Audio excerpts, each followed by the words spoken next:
First time I ran for office was 1961. I ran for city council in the city of North Myrtle Beach and defeated an incumbent handily, and that started a long 38-year political career. The next office I ran for was county council, which we won with 58 candidates in the race. And then I went to the House in 1982 and stayed 10 years, and then I moved to the Senate in 1992 and stayed 20 years. So I've had a long and a wonderful political career. Well, there were 7 seats open, and 58 people signed up for it.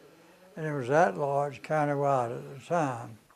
And the ones with the highest vote were in the runoff. And because I led the ticket and was in the runoff, and led the ticket with, 14 people then on the ballot. So it was much easier. Dick Riley was the first governor I served with, and then Carroll Campbell, and then, Jim Hodges, and Mark Sanford, and then the current governor. There was 2 of them especially effective. Number 1 was Dick Riley. He was a good governor. He was an aggressive governor. He got the Education Finance Act passed. And the next best governor was Carroll Campbell that followed him. Carroll Campbell did a good job recruiting industry in the state, and he was excellent to work with. Well, number 1, we have a desperate need for highways in this area. We dwelled on supporting the senior citizens. They had no transportation, no meeting facilities or anything else in this county, other than a few churches would let them assemble in the educational building every once in a while. But it really had no facilities, and I wanted to help the elderly during the time of golden years. So that was the main interest. So education was another issue that I dwelled on and supported Dick Riley when he passed the EIA, and I supported every other initiative that we had in Columbia, supporting and sometimes introducing legislation that dealt with building a better and a quality educational program in South Carolina. We made a lot of progress, and I hope that in recent years we aren't in the process of losing some of that projects that we had made over the last 30 years. I-73 is a hope and a dream for the Myrtle Beach area. But I understand that no other state, 7 states involved, I understand that no other state is doing anything to build I-73 from Michigan all the way to Myrtle Beach area. So it'll be a long time coming. We've got to get the whole linkage mobilized. And we made a tactical mistake. 2 people from Myrtle Beach took over the executive director of I-73 with the Chamber of Commerce. The other was a House member that wanted to be president of the association, Representative Clemens. And we should have been asking people from other states to take that over, and they could have worked with their neighbors somewhere in the middle or upper end better than we could work it here. We're the one that needed it worse than anybody else. We should have passed those responsibilities off to someone else. That could have really helped us. But I don't see it coming in the next 20, 25 years. It was the state's number 1 priority. But about 8 months ago, they moved it off the priority list and put all the roads in front of it. So that tells me the highway department now does not have 73 heavily on their mind to build and construct. I was extremely happy when my number 1 son, the oldest son, came into the business, because I had been in business at the time about 30 years. And quite frankly, with the other responsibility I had during that time, political and civic and other affairs, then I was really tired of going to that office every day and working 16, sometimes 18 hours to get things done. And so when Rick came along, he said he was working in Columbia with a CPA firm. He came home one weekend and said, "Daddy, I'm ready to go to work." So I said, "Well, put your work clothes on and let's get at it." And he'd been running it off. After a few months, he completely took it over. In the beginning, about every week, he'd come to me and ask me a question about what do we need to do here or some other facet of the business. And I'd tell him, and he'd move right along. Then that discussion would come about a month apart. And then it would come 3 months apart. And now he pretty well has a handle on how to handle people, how to handle business, and make the company move forward. He's done an outstanding job building that company, far bigger than I had it during the time that I operated. It was not Carolina. It was Clemson, where I have a degree in engineering, and that's what brought me to the beach. I injured an ankle right at the end of the senior year, or during the senior year, and I would get some of my buddies and we'd come to the beach. We probably had $5 a piece in our pocket, and we stayed at a guest house with about 10 people sharing one bathroom, one shower, and that was our recreation at the time. While I was staying here, I stayed with the same company for 6 or 8 times, and one day, he's 83 years old, a fellow named A.M. Rush. He'd been in business here since the 40s. And he said, "Dick," he said, "you love the beach, don't you?" I said, "Yeah, I love it. Wish I could stay here." He said, "You can. I'll sell you this business, and you can move right along with it." Well, I'd interviewed with several firms, DuPont, Duke Power, and 2 or 3 others, when I was a senior at Clemson, to go to work with them as an engineer. But I came here, went in the real estate business and development business, and 5 years later got into golf course construction and operation building. And I built Beechwood Golf Course, which was one of the 5 original golf courses that started the commercial play along the Grand Strand. And that was in 1966. In 71, I came out here, bought this tract of land at Eagle Nest, and constructed this golf course. And we've been here since 1971. One time I was totally broke, didn't have any money. I knew the guest house where we'd been staying would let me have it on credit for a week or 2, which they did. And I did hitchhike to the beach one time. In those days, in the 50s, it was a lot easier to get a ride than it is today, because people are so afraid today, and they should be. But back in those days, you stuck your thumb out hitchhiking, somebody would stop very quickly and pick you up and take you on down the road. Rick is the oldest one that runs the real estate office here.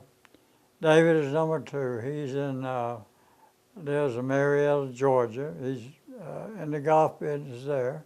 He's buying a golf course, and he operates it. And Angela, the youngest one, she has finished college, Columbia College, and then she went to USC Law School, and she's now practicing law in Greenville, and she's doing quite well with it. She's a single practitioner, but she told me last night, she said, "I am busy, busy, busy, and I'm going to have to bring in somebody to help me very shortly." So she's doing quite well.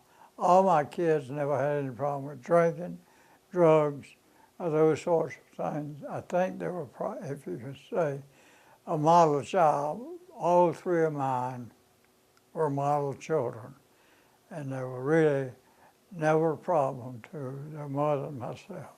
I recall my number 2 son putting pillows under the cover, and he and a friend that was spending the night with him slipped out and was riding their bicycle about 12 o'clock at night up and down the highway. I went in there to check in the bed, and he was not there. His friend was not there. And so I went to the door and cut the floodlights on, and they knew it was time to get home. So they came in the door, and they said, "We've been riding a bicycle." And that was sort of a case where one of the children slipped off and did what they wanted to do instead of doing what they should have been doing. We got married in January 1961, and she's from Bishopville, South Carolina, and I had dated her back in the 50s. She went to Limestone College, and a year later I went to Clemson College. My father got killed when I was 18, and I had to sort of take care of an invalid mother and 2 younger girls. And that was a chore when you had to make the money to pay the tuition at Clemson. And so anyway, that was some of the tough years that we experienced. And there was never any money. We were broke as a church rat, I guess. And we didn't have anything. We just had a willing spirit, a motivated person, and ready to rumble. But we didn't have any money. And when I ran for the county council, my slogan was, "Marvin Chernoff helped me with the campaign." We put up billboards and all the things that you do now. But the senator, the congressman, nobody until we put up billboards had ever used billboards, had ever used the kind of massive mail out that we used. But anyway, the slogan was, "In a field by himself." And Dick Beyond in the morning, I'd go by there 5 or 6 o'clock, and Dick would say, "Where's Dick?"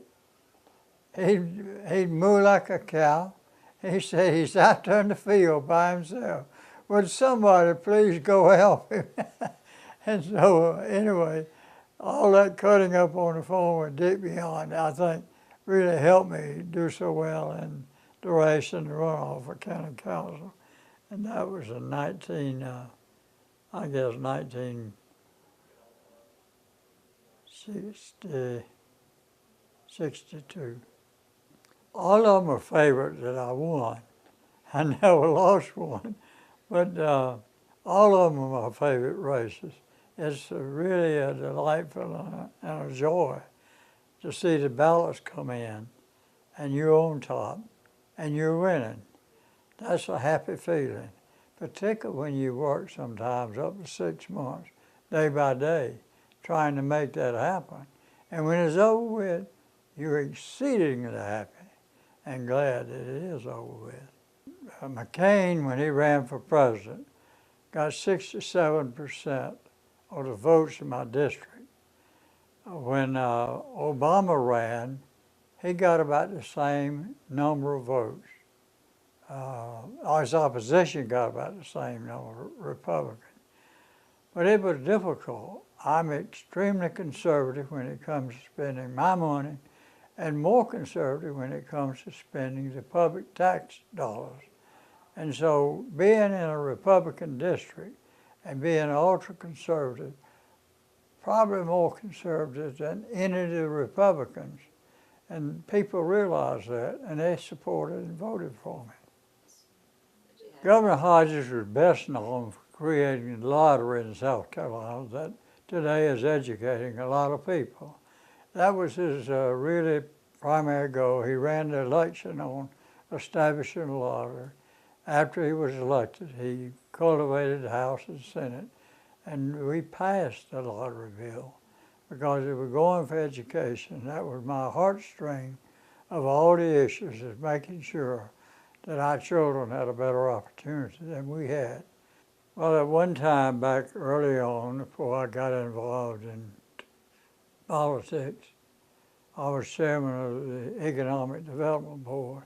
We got some industries, some small industries, One of those industries is right beside the Northern Beach City Hall today, called Escod, and they have about 200 employees. They also have a branch over in Loris, and they have about the same number of employees. But we worked on economic development. It's always been tough here because people saw us as a tourist destination point, and they were not interested in building a plant here. Now, when Grove Industries came here, which builds the big cranes, I was along with some other people. We sort of blindly called on the president of Grove Industries in Chicago and told him where we were and who we were. And he had just come through some fierce negotiations with the union. He said, "Fellows, pull up a chair. I want to talk to you." And so we talked about 45 minutes or so. And he finally said, "I want to come down and look at your area." He came down, he looked at it, and today he's out on 501 near Conway.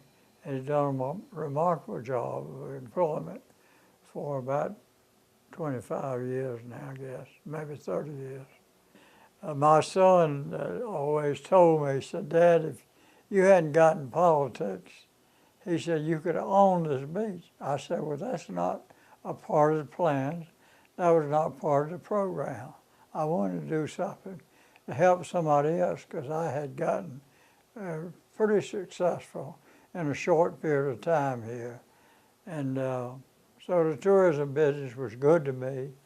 And as far as the political process, it's cost me a lot of money. It'll cost anybody, if they do the job, a lot of money to serve, particularly when you're out of town serving. It does not take as much time or energy or cost to serve in city or county government. When you go to Columbia, and where I live, I'm 3 hours one way driving to Columbia, and sometimes I come back during the week to make a speech at the Civic Club or something. And that bears on your heart, bears on your nerves, and it bears on a lot of your time, just driving 6 hours a week at least. And of course, the time we spend in Columbia, we can't spend working our business. And so it is a costly proposition. And unless somebody has a heart-burning desire to get involved in politics, I'd say stay at home, mind your business, and live a good, fruitful life. Support other good people for political office, and let them bear the brunt of the time, cost of being involved in politics. I always believe doing things and doing it right. I spent 30 years in Columbia, the House and Senate, 10 in the House, 20 in the Senate. I never missed a single day of being on the job working for 30 years, which is probably unheard of in this country anywhere. But when it came to constituent service, then I always returned calls myself. I had to go sometimes to dial them, but I talked to them myself. I didn't pass them on to some staff member. It took a lot of time. And I was in that Columbia office every night that I was there until 11 p.m. And that's when the security system came on. So we had to get out. And Glenn McConnell from Charleston was the other senator. And we usually leave together about 5 minutes till 11. And we sometimes go get something to eat, sometimes we just go on home. Obviously, I love the beach, and I love people.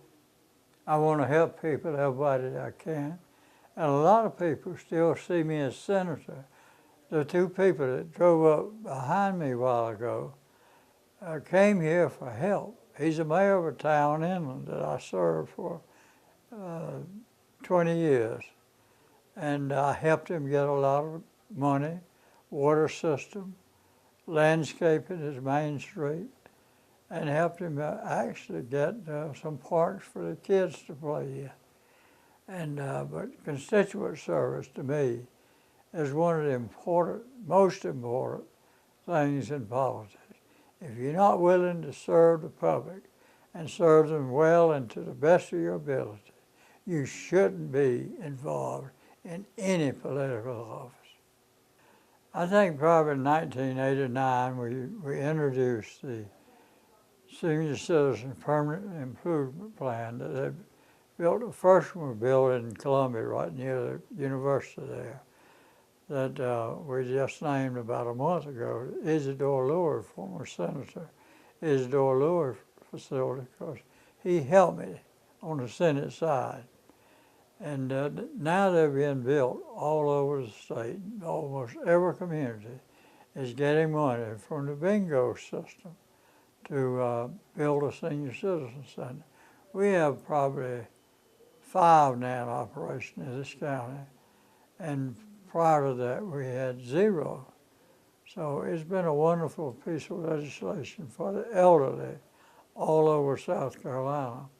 Another piece that I'm really proud of is the effort that I put forth on the Education Improvement Act to help our children. That was tremendously important. And then I guess being the leader of consolidating or elimination of consolidation of Coastal Carolina from the main campus, USC, I was the one that led the charge to get that, we called it a friendly divorce, made. And it works well. Currently they're ranked number 10 or 12 in football.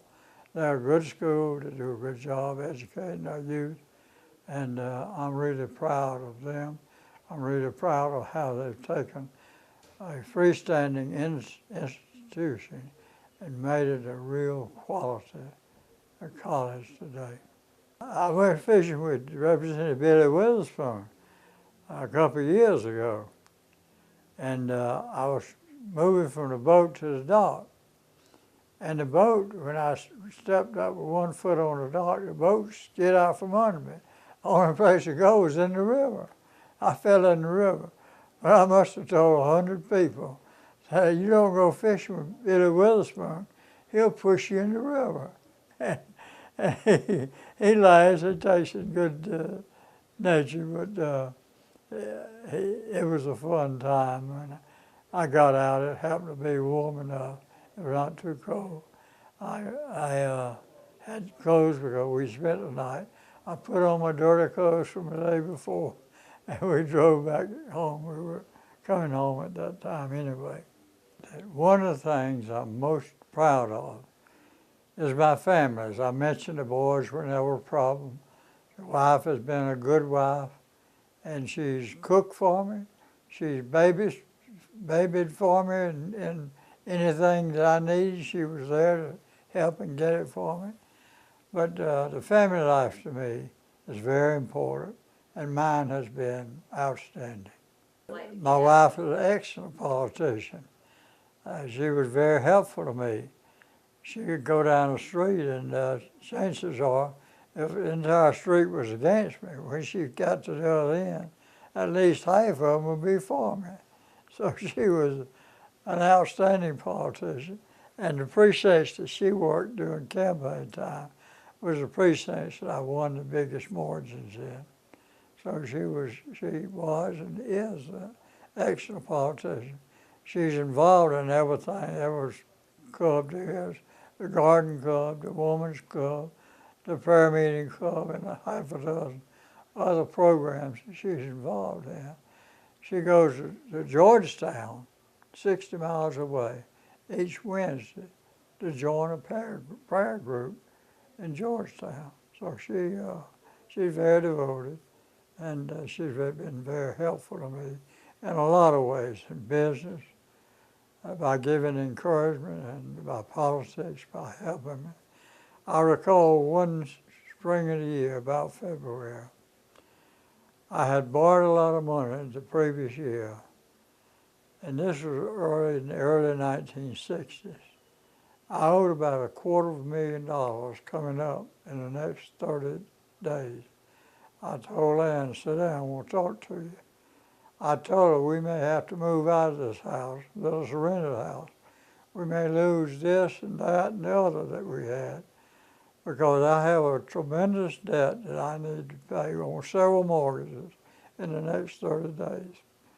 And so she was about to cry, and I said, I'll work it out somehow. And so as it turned out, within 3 or 4 days, a person that I'd bought a half interest on an oceanfront house and a vacant lot beside it came to me and she said, would you consider selling your half interest to me? Well, that raised me about $100,000, and that was a big hunk. I carried it right to the bank, paid him off. And then I had loaned some people money to keep their farm. And lo and behold, after 2 years, he came to me and said, I'm ready to pay you. And he wrote me a check for about $75,000. And somebody else came to me that I had loaned money to keep their house. And they paid me off. And lo and behold, within a few days, I had $250,000, had paid the mortgages off, and we were safe and secure, at least for another year. All the farm groups that I've helped over the years, they still invite me to the annual meeting, expect me to talk a little bit. I'm going to the Loris Farm Bureau meeting now, and usually there's 100, 125 people there, and I'll be speaking briefly at least, but they keep on inviting me since I've been out of the Senate. And I really enjoy being around those people because they're no put-ons. They're no above anybody else. They're just down to earth, good people.